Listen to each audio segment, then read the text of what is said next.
Every morning, part of the morning prayer of the church includes the canticle of Zechariah, the moment when the high priest Zechariah held little John the Baptist, in his hands. I can imagine the image of him holding the baby in his hands, looking into his arms, into his eyes, and saying, "You, my child, shall be called the prophet of the Most High, for you will go before the Lord to prepare his way, to give his people knowledge of salvation by the forgiveness of their sins." He goes on, "In the tender compassion of our God, the dawn from on high shall break upon us, to shine on those who dwell in darkness and the shadow of death, to guide our feet into the way of peace."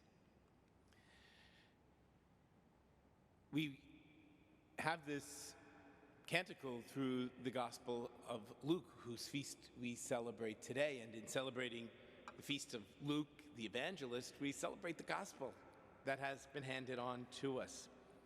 And that scene of Zechariah holding John the Baptist really gives us the full context of the Gospel of Luke. That will be a theme that comes up over and over and over again.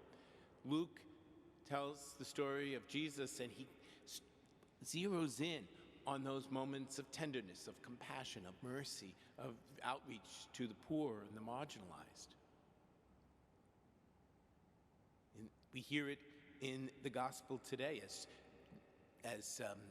John the Baptist was sent before to announce the coming of Christ. Now Jesus sends forth missionaries ahead of him to announce that he was coming, bringing with them that same mission, that same message of peace, of healing, of the kingdom of God being at hand for you. The canticle stresses and the gospel stresses giving people knowledge of salvation by the forgiveness of sin. We think of all the gospels, but in Luke's gospel particularly, one of the major impulses of Jesus' ministry was indeed the forgiveness of sin, the breaking of the bonds of sin and death, the knowledge of salvation by the forgiveness of sin. He proclaims the compassion, in the tender compassion of our God.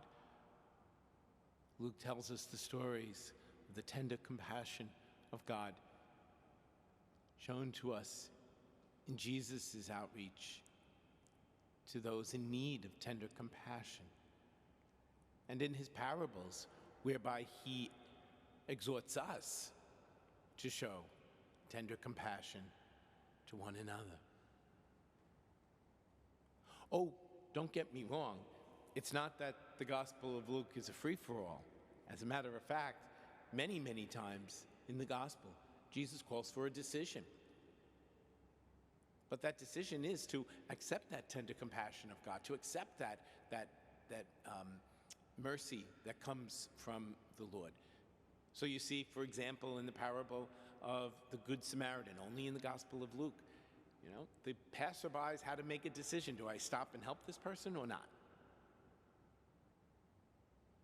In the parable of the prodigal son, the other famous one from the Gospel of Luke, the elder brother, and thereby the tax collectors, the Pharisees and the scribes had to make a decision. The elder brother had to make the decision. Do I go in and join the party and celebrate the return of my brother? And for the Pharisees, do I go in and celebrate the return of the tax collectors and the sinners? Jesus calls for decisions, but he puts before us that great tender compassion of God, which we celebrate on this great feast.